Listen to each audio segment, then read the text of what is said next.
いつもご視聴いただきましてありがとうございます。今回は東伊豆エリアの旅行の動画になります。旅行の日に限って天候が悪いのもいよいよ慣れてきましたね。日頃の行いはそこまで悪くないと思うのですが、そう思ってるのは私だけかもしれませんね。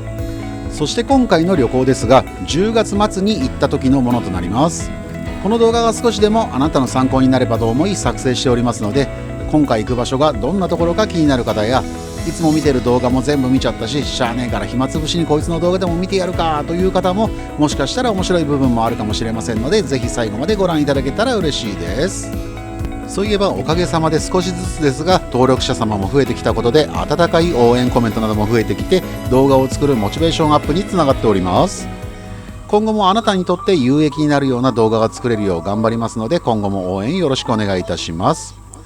さて今回やってきたのは、日本から出たことがない私にとって別世界の雰囲気を味わうことができるであろうこちらのお宿は、静岡県伊東市八幡野にありますホテル&スパアンダリゾート伊豆高原さんです。こちらのアンダリゾートさんのコンセプトは、笑顔あふれる伊豆のバリ島やバリの異国情緒あふれる癒しの世界となっており、何より楽しみなのは全部無料のオールインクルーシブホテルということですね。なんとエステを除く全ての施設を無料で利用可能とのことです。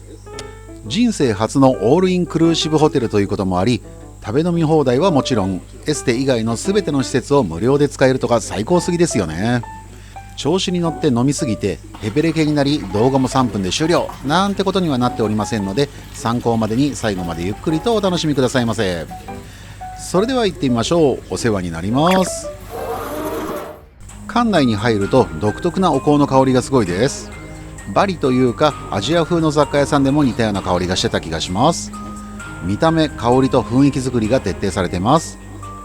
チェックインの順番待ちでロビーで待機している時にモニターを見てたら、1日では遊びきれない20種類以上のアクティビティとありましたが、結論から言うと本当に1日では遊びきれないほどいろいろと充実した設備や施設となっていました。そしてロビーの横にはお土産屋さんがあり、奥へと続く通路にも種類豊富で様々な商品が置いてあります。何かどこかで見たことあるようなおしゃれな額縁の絵画や置物や工芸品、ちょっとした小物や人形、お土産用のお菓子などすごい品数でした。ちなみにバリ島ではカエルは豊作や雨を降らす神の使いとされているため、カエルの置物やグッズが多いみたいですね。あとフロントの後ろにはアメニティバイキングがあります。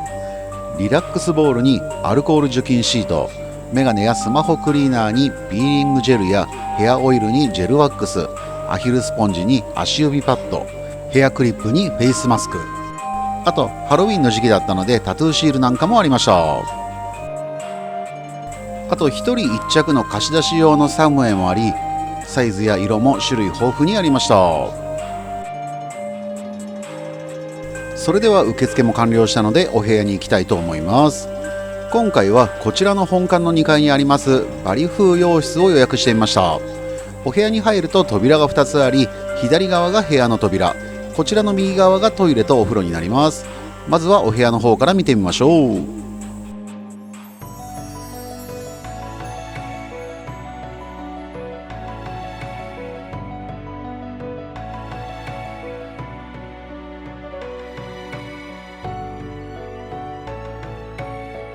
この本館バリ風洋室はこちらのアンダリゾートさんで一番人気の庭園を望むテラス付きのお部屋で、天井高4メートルの開放感あふれるお部屋となっております。またこちらのお部屋の設備ですが、ロータイプのベッドに50インチのテレビ、ブルーレイプレイヤーにドライヤー、ケトルに空気清浄機に冷蔵庫などがあります。あと最初にこの紹介文でも載せてましたが、こちらはチェックインは15時でチェックアウトは11時となっております。それでは外の景色を見てみましょう。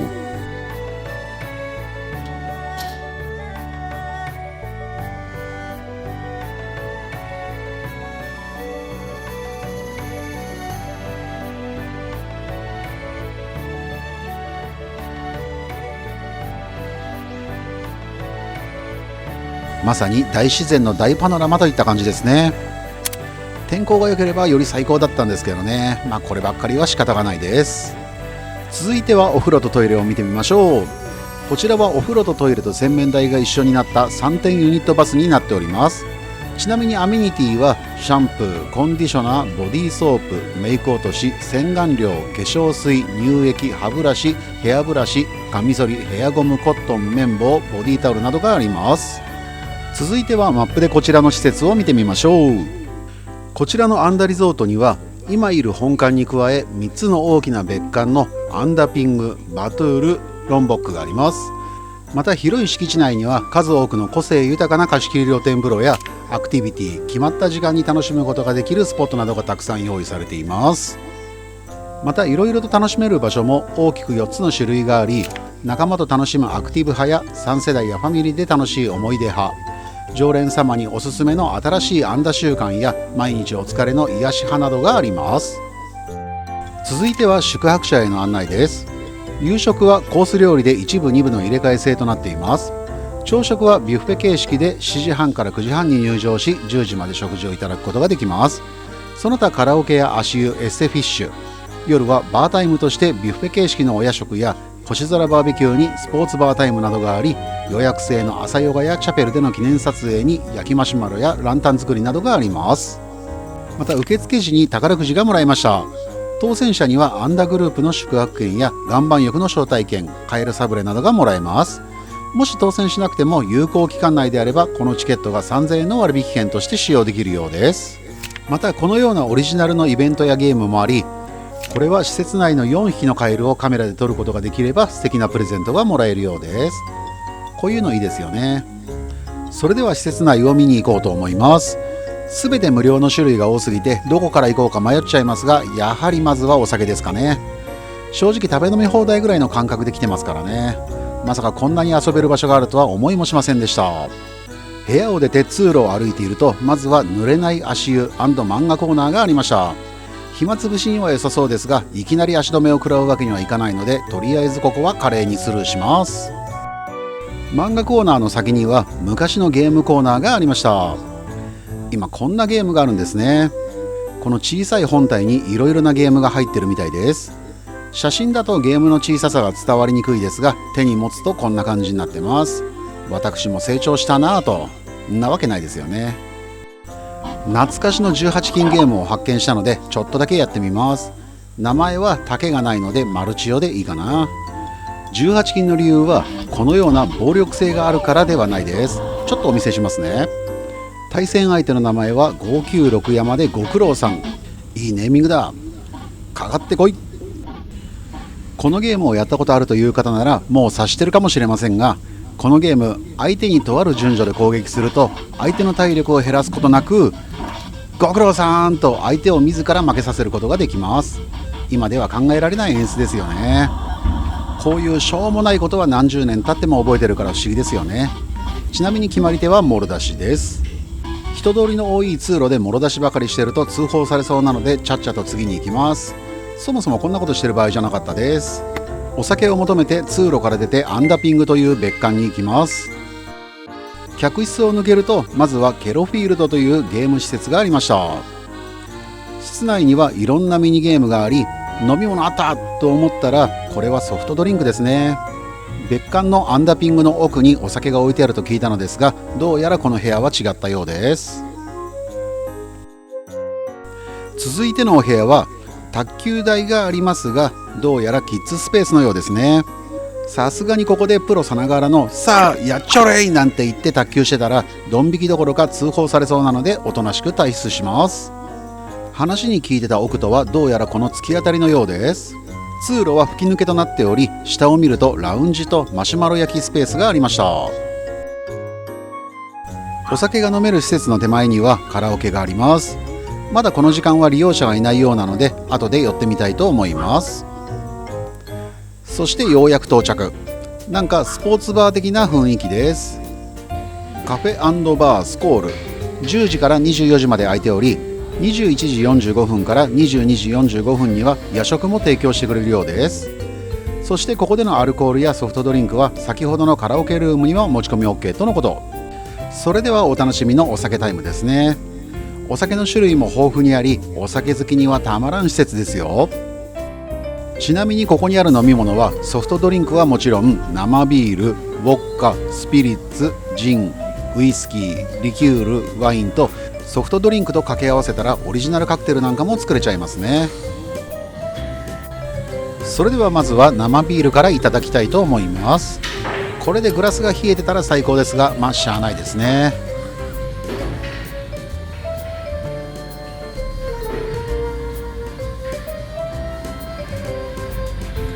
どうですかこれ。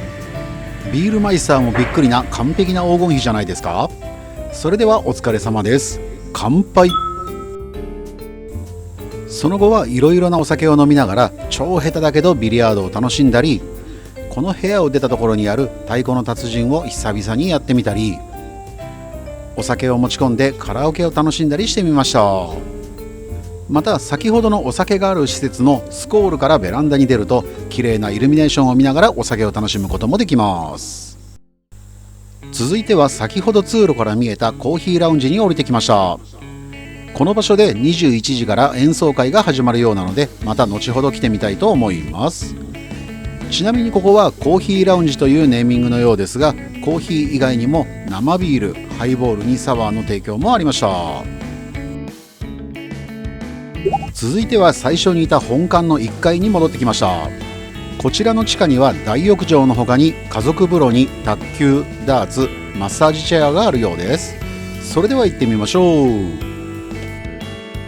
まずは卓球ですが、遊び心満載の大中小のラケットがありました。卓球台の横にはダーツがあります。せっかくなのでダーツを少しだけプレイしてみました。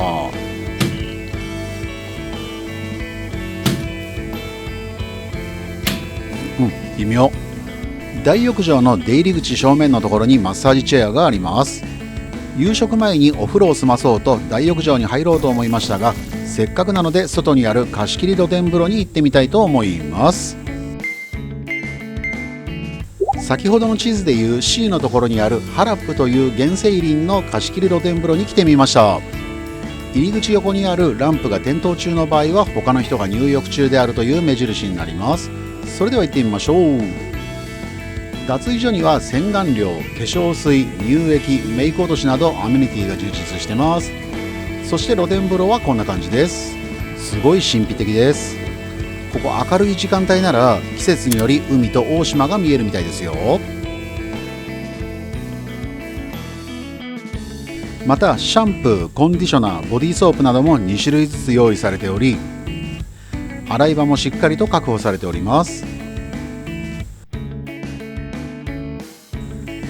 あと脱衣所の横にトイレがあるのもありがたいですよね。露天風呂をしっかりと堪能したところで一度荷物を部屋に置き、お待ちかねの夕食に行きたいと思います。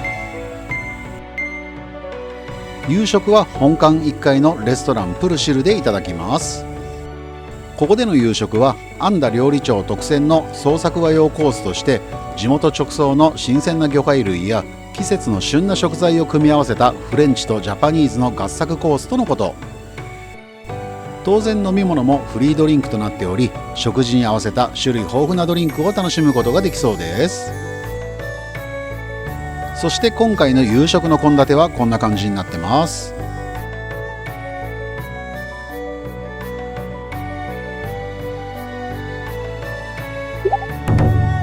まずは前菜の盛り合わせです。左から金目鯛のトマトマリネ、エビとレンコンのカクテル、リンゴのオープンタルトです。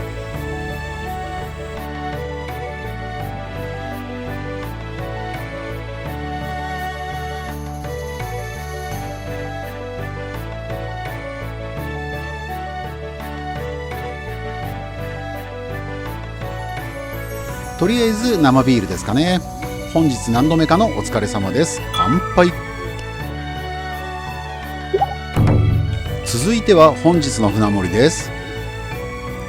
左からボダイ、マグロ、メダイとなっております。お刺身用に醤油の他にオリジナルソースが用意されており、オリジナルソースはカルパッチョ風にいただくことができてとっても美味しかったです。マグロは安定の美味しさで、5台や目台は鮮度抜群といった感じでした。美味しい食事を満喫していると突然ドラムが鳴り出し、一体何事かと思ったら巨大な火柱にびっくり。どうやらお肉を焼いてる演出のようです。そりゃ赤ちゃんもびっくりして泣いちゃいますよね。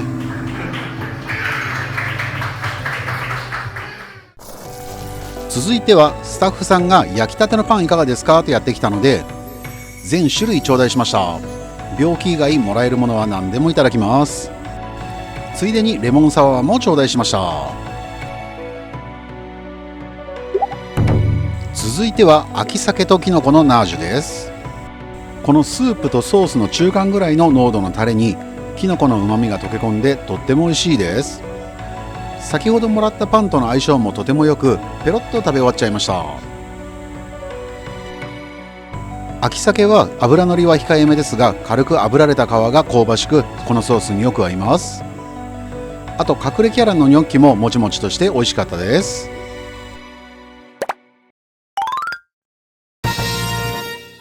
アンダ特製メインディッシュの牛肉の低温ローストフォンドボーのソースです。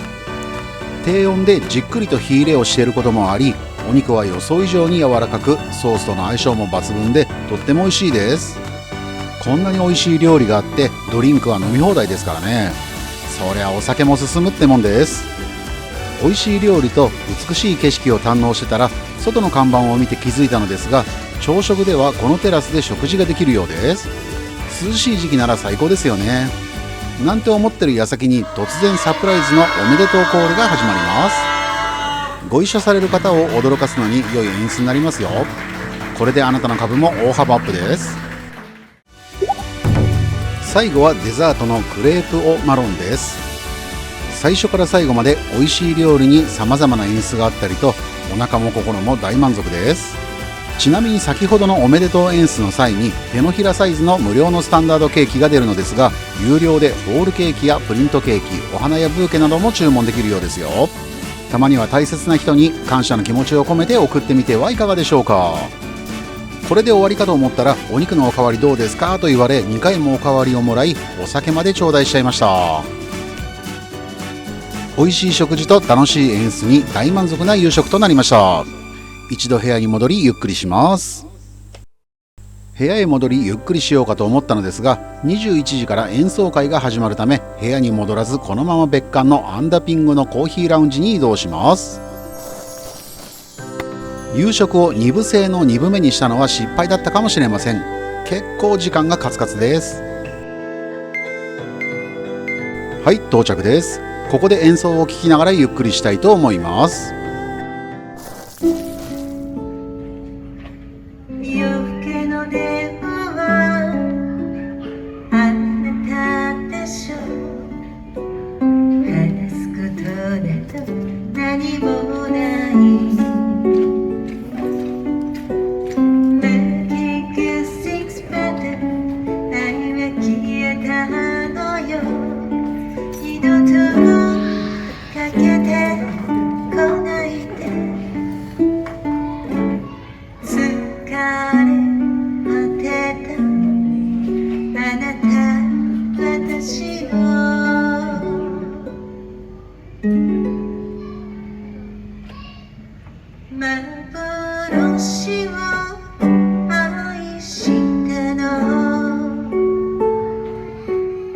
スタンダードナンバーなどを演奏しておりま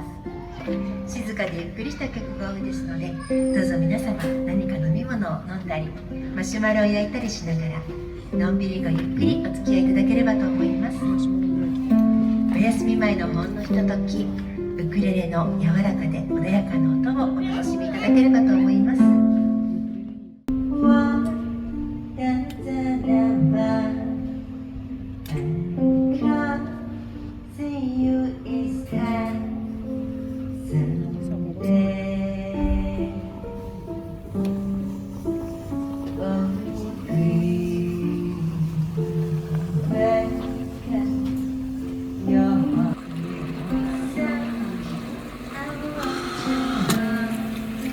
そうそう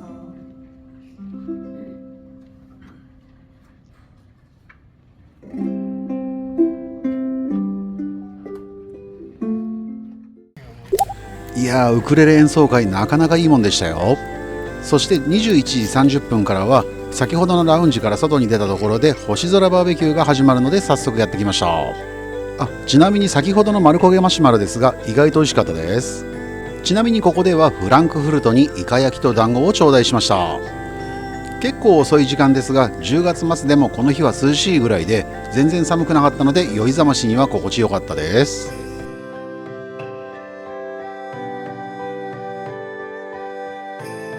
出入り口付近に線香花火があったのでどれぐらいぶりかは忘れましたが超久々にやってみました。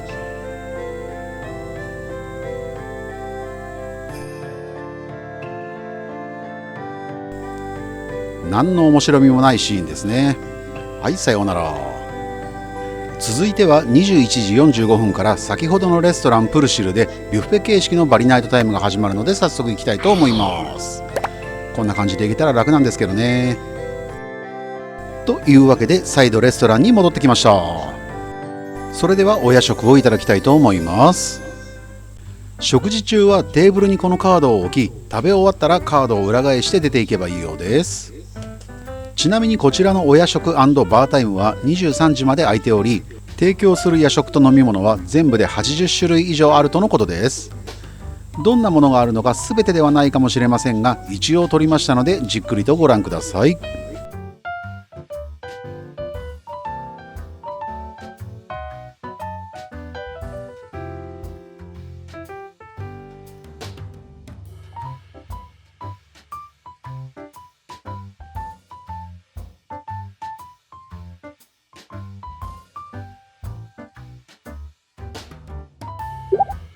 厳選して見繕ってきました。竹千代夜食スペシャルです。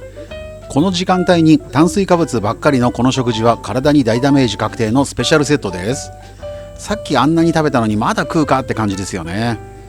育ち盛りまっしぐらの私ら中年男性には刺激が強すぎますかね。ちなみにこのグリーンカレーすごく美味しかったですよ。機会があればぜひ食べてみてください。お夜食は想像を超えるカロリー爆弾でしたがとても美味しかったです。ごちそうさまでした。この日はずっと飲み食いしてます。あと今更ですが部屋の冷蔵庫にはビールとお茶と水が入ってます。もちろんこれも無料です。今夜はこれを飲んでもう寝たいと思います。おやすみなさい。おはようございます。前日は夜食などもあってまあまあ夜更かししましたがなぜか早い時間に目が覚めちゃうんですよね。とりあえず朝一の景色を見てみたいと思います。今日の天気はどんな感じでしょうか。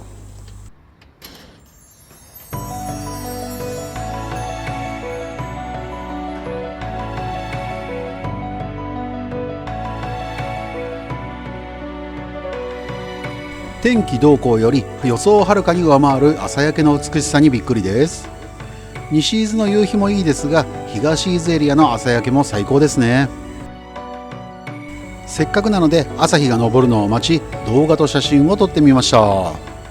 うっすらとかかった雲と飛行機雲が良い演出になってる気がします。良い景色をバッチリと収めたところで朝食までまだ結構時間があるので今のうちに朝風呂に行くことにしました。今回はこの本館の地下の大浴場ではなくバリ風家族貸し切り風呂に行ってみたいと思います。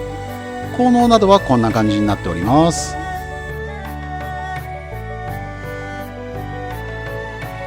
こちらのバリ風家族風呂は大きな窓を90度開けると外の庭園が見えるようです。また季節やイベントごとに様々な香りの温泉を楽しめるとのことで確かになんか独特の香りがする温泉だった印象が残ってます。朝風呂の後は少しだけお散歩に行くことにしました。ちょっと歩いたところに割れ門を発見。バリでは門をくぐることによってその人の心の邪悪な部分が浄化され清らかになると信じられているみたいです。せっかくなので邪悪な部分を浄化してもらおうと思いますがこれって門が割れちゃってるのでくぐるというか通るという感じですがどうなんだろうか。そんなへりくつ言ってる時点で邪悪な部分が浄化されてませんね。はいすみません。あと駐車場のすぐ横にも貸し切り風呂がありました。どうせ外に出たならこっちでもよかったですね。本館に戻りロビーから外に出ると足湯コーナーがありました。この時間はまだ使用できないみたいですが椅子に座って朝日を浴びながら新鮮な空気を吸い、気分もリフレッシュできました。そしてお待ちかねの朝食の時間になったので、何度も来ているレストランへ。朝食はビュッフェ形式で好きなものを好きなだけ食べることができる、いわば祭りですね。食べ放題祭りです。つうか前日ここに来てからずっとお祭り状態ですけどね。あと朝食はテラスでも食べることができますが、ちょっと出入りがめんどくさいので、この窓際でこぼれ日を浴びながら優雅にいただきたいと思います。それでは朝食がどんな感じか見てみましょう。まずはサラダです。レタス、オニオンスライス、ミニトマト、ブロッコリーやコーンなどがあります。ドレッシングも数種類あり、パルメザンチーズやマヨネーズやオリーブオイル。続いてはきのこの釜飯です。焼き魚2種類に焼きそばに卵焼き、筑前煮に特製ミートソースペンネ、ウインナーソーセージにベーコン、茶碗蒸しにチキンナゲットにハッシュポテトです。続いては伊豆餃子にお味噌汁。本日のトッピングにコーンスープにハヤシライス、おうどんにうどんのつゆに白米、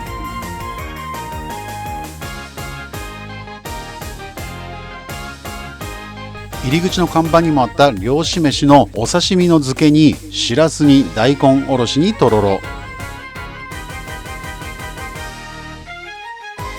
あとはお漬物やご飯のお供にお茶漬けのトッピングなどがあります。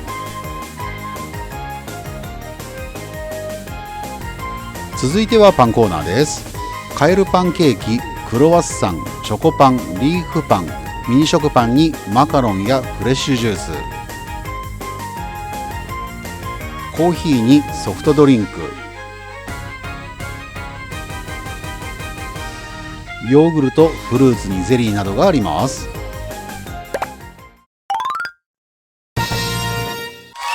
竹千代スペシャルの朝食バージョンです。釜飯にエビとスライスオニオンにポテトサラダ、茶碗蒸しに焼き鮭、卵焼きにミートソースペンネ、ナゲットにウインナー、ベーコン、ハッシュポテトに餃子に海鮮丼です。前日に続き朝からカロリー爆弾です。具だくさんの海鮮丼に優しいお味のきのこ釜飯と相変わらずの炭水化物祭りです。せっかくなのでハヤシライスも頂戴してみました。デザートもゼリー、マカロン、ケーキとしっかりと頂戴し、大満足の朝食となりました。朝食後は少し部屋で休憩し、帰り自宅をします。今回の宿泊費は60日前予約をしたことで1人約1万8000円ぐらいとなりました。オールインクルーシブの食べ飲み放題で遊べる施設がたくさんあっての約1万8000円はかなりお得ではないかと思います。ただ今回の旅行で行けた場所ですが、この本館とお酒を飲んだり演奏会のあったアンダピングとバーベキューをした展望テラスの3カ所だけで、地図の下にある2カ所は全く行けませんでした。また温泉に関してはこの地図でいう C と D の2カ所しか行けませんでした。確かに1日では遊びきれないほど広いです。あとこの宝くじは結果から言うと外れでしたが、3000円の割引券としても使用できるようなので、再度こちらに来て他の施設や温泉などを数ヶ月後に動画にて皆様にお見せすることができたらと考えております。1泊3食飲み放題付きで遊ぶ施設も温泉もたくさんあるこちらのアンダリゾートさん、帰宅後体重が3キロ増えているという不思議な現象が起きますが、とても良い思い出になると思いますので、もし楽しそうとか体重を増やしたいぞという方はぜひこちらのアンダリゾートさんに来てみてはいかがでしょうか。いつも最後までご視聴いただきましてありがとうございます。この動画が少しでも参考になったとか面白かったと思っていただけたのであれば、チャンネル登録やグッドボタンを押してもらえたりコメントなどいただけると嬉しいです。それではまた次回の動画でお会いしましょう。お世話になりました。